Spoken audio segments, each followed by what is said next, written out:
welcome to My Brother, and Me, an advice show for the modern era. I'm your oldest brother, Justin McElroy. I'm your middlest brother, Travis McElroy. And I'm sweet, sensual Valentine's Day brother. Not brother, but sensual gentleman, Griffin McElroy, the youngest brother, your brother. Wait, are you their sensual brother? I've got 2 Ferrero Rochers, and I've put them in a suggestive, sensual position. My nipples. Oh. I figure, listen, guys, pause the show. Pause it. I think that maybe there might be people out there who don't. And we all know that we love Valentine's Day. It's the most important holiday. It's the most sacred holiday. It was invented the most natural holiday. Most natural holiday. Jesus invented it a long time ago. And so there might be people who don't have a sensual lover, and so they might want some help, like podcast help with that. And we help with every other thing. I don't see why. And it can be completely platonic. You know what I mean? Like a platonic sensual. I do like this, though, Griffin, because in the past we've helped people find love. Yeah. And what if we just cut out the middleman, which is us, and we just were like, hey, we're here for love. Well, I love my wife very, very much. I would never. There will be no dalliances today. Thank you. Yes. But we can. But it's like a make pretend. And listen, here's what I'll do. And gosh darn it, we done missed it. This is, I don't know, January or February or whatever day it is. When you listen to this, it's not Valentine's Day. But if you want to tell people that I was your Valentine, you can. No, that's too far. That's too far. That's too far? Yes, this episode is you would say the episode is. Oh, the episode is your, okay. Yeah, you're right. Hey, don't lie. Yeah. This episode is your Valentine. Okay. Justin, you want to get a hand on this ball, or are you going to sit this one out, you think? I don't know where the ball is, guys. It's confusing enough that Travis is committing adultery. And No, I'm letting people lie about me committing adultery. No, we don't even do that. The podcast episode is your sensual friend for today, the most sacred of all the high holy days. Griffin, here's my question, because the word could mean many different things, but when you say the episode is your Valentine, do you mean like we're walking around the classroom and we're putting this on the envelope you've taped to the front of your desk, or this is the podcast is putting a note in the envelope taped to the front of your desk? You love the podcast. Yeah. Yes. That's the end of the sentence. That's the end of the thought. You love the podcast. Now the podcast loves you. You now love the podcast. Oh, finally. It's reciprocated. It's the podcast loves you. Okay, are you right? I'm paused. I have these 2 Ferrero Rochers where my nipples are. The podcast nipples. Yeah, and then I'm sitting on a bed of poetry. The episode's sitting on a bed of poetry it wrote Thank for you. you. Yeah, and it's getting the chocolate everywhere. Streaks of it. No, wait. You said pretty plainly that the chocolate was on your Griffin McElroy's I did a nipples. tumble. I did a tumble into the papers. That does sound like something I would see on Tumblr. That's fair. Come on!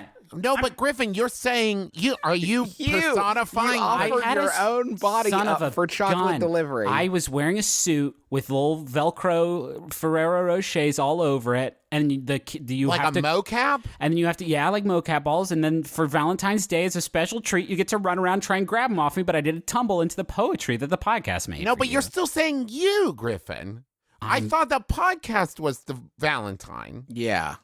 But you're saying you are covered in chocolate. The podcast is the one seducing you on the bed of poetry. I'm also there wearing a suit of Ferrero Rochers in case you get peckish. So you're just the caterer? Completely platonic body food. I'm wearing clothes under the Ferrero Rochers. Okay. For me, it's a fun game where I see if I can, because after 5 minutes, I get to keep all the Ferrero Rochers that you didn't grab off them. So it's kind of like a big game of capture the flag. It's like capture the flag, but it's all of me hazelnut chocolates. Hey, welcome to Wild and Crazy Kids. This week you got a special game. You're going to grab those chocolate off those people, and if they don't, they eat them. I don't see what the fucking confusion is. We do this every fucking year. Start the metaphor over. Was that a Start the metaphor over and don't involve your corporeal form in it. Okay. Yeah, see if you can do this. Hello. Hi, everybody. Welcome to My Brother, Me, etc. And then Griffin says, this is podcast. I love you. Grab this candy. Where's the candy? Wait. Where's the candy? The podcast that is this one has candy all over its suit, wearing it like a mocap. Are you eating? Who is eating what right now? Who's eating Gilbert grapes right now? I'm eating up this delicious description you're giving out. Yeah, Griffin. of a sentient podcast that's down for love. Well, nobody's gonna love this thing now because you guys have. You guys have fucking. Oh, Griffin, you put chocolate on your own nipples. Oh. Griffin, could you describe the podcast? You for didn't me? let me finish that part. I have it on my nipples, but then it's everywhere else too. No, you finished it. That Why part did was you lead completed. with that then? Here comes the poetry pile. I jump in. I get all my chocolate streaks everywhere. No, you can't be there. I'm sorry, Griffin. You are not allowed to see whatever You're not Valentine right. happens between the episode and the listener. You recorded the episode. Let me stop. You left the episode. Okay. But let's hold on. And here's the next part.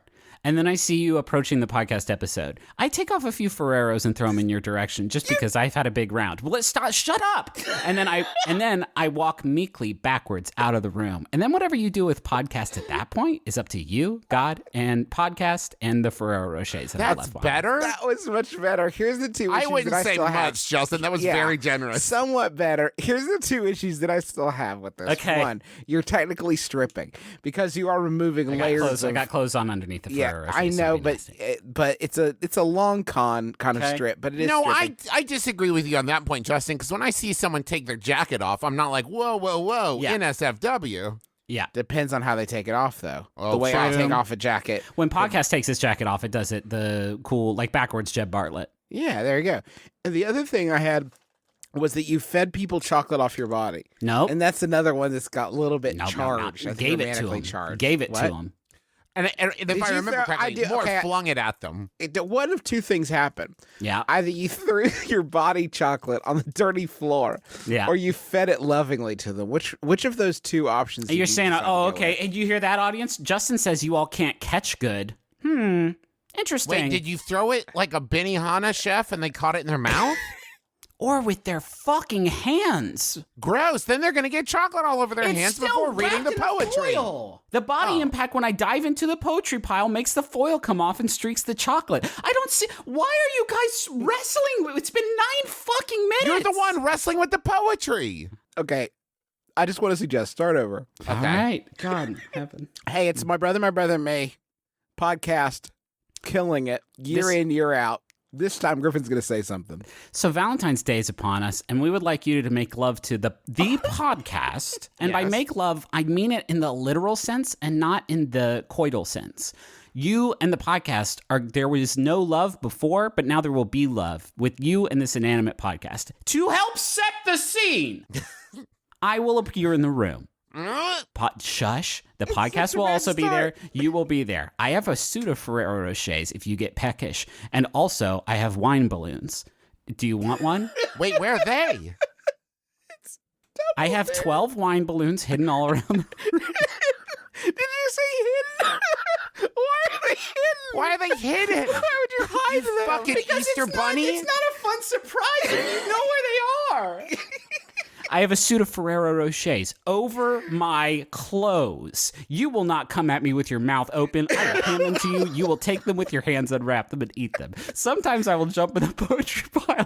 Sometimes there's a wine balloon in there too, and I make a terrible, terrible mess. But then when it's time for you and the podcast to consummate it, I'm going to back out of the room meekly. I will no longer be present. Here's what I want to go back to the things that I hate. One of the main ones is that you've locked someone in a room with a podcast that they may not even be in. Okay, you're right. He didn't say lock the door. He just said he was going to leave them to whatever Yeah. they But get up the to. implication is clearly that they're going to do it, this person in the podcast. And can we make clear that it's an episode of a podcast? It's I not the know- whole podcast. It's not the whole podcast. That's semantics, because we've done some things on this podcast, Yeah. broadly speaking, that no one would love. We got unfuckable eps. I just Yeah. want to go back also to the wine. I feel like a wine balloon popping over a pile of poetry. Yeah. Is the sexiest thing you've ever heard. It's someone's fetish, and And don't forget about the congratulate them. chocolate streaks from my suit. Yeah. Now, is it red wine or white? Of course, it's red wine. It's Valentine's Day. Valentine's And Day it's product. popping. It's popping on the rose thorns. I've sprinkled thorns all over the bed. You're That's not there. romantic. You're not Jesse there. Thorne, Teresa Thorne, they're all on the bed, They're all there. sprinkled Now, lovingly. I will say, I realized in Griffin's 18th take at this that while Justin and I have been upset at it, this idea of a holiday concierge is basically what Santa Claus and the Easter Bunny are. They come in, they provide you all the stuff, and then they leave and let you get down to it. Yeah, there needs to be one of those for Valentine's Day. Cupid, what's our first question? One more try.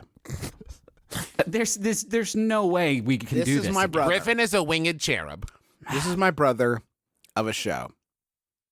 I feel like This we is need a brother of an episode. Yeah, we need indices, like indices A before I even start going. I'm wearing clothes fully, and there's no question about that. Over the clothes, I have stuck mini Ferrero Rochers. There are 12 can you edit this to be sequentially first? Yes. I want this to be the first thing people hear. Okay. There are 12 wine balloons hidden throughout the room. If you are hungry, there's the Rochers. If you are thirsty, there is wine. The only other object in the room is the podcast episode that this is. What about the poetry pile? The poetry pile is also there. It's the third, fourth.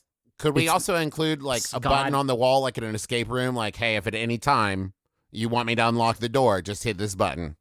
If it gets too wet and wild in there, here's the button that you press. It's over the poetry pile, and you're going to have to sort of scramble around in there. It's rough terrain. To find the flag in the poetry pile. I'm going to count to 30 and leave. If you can find all the wine balloons before then, you get $10,000 furnished by San Pellegrino. And a trip to space camp. I'm so glad we got a sponsor. Yeah. I'm so glad we got a sponsor for this. I want to welcome San Pellegrino to sponsor the show. You also get a booth at the Food and Wine Festival, and you don't even have to know what to do with that. I'm worried that including a sponsor is going to make this holiday too commercial. Yeah, probably. I worry. Let's switch it for BK Nights. What are they doing? Oh, yeah. Maybe a Casio keyboard in there? Sure. So, Okay.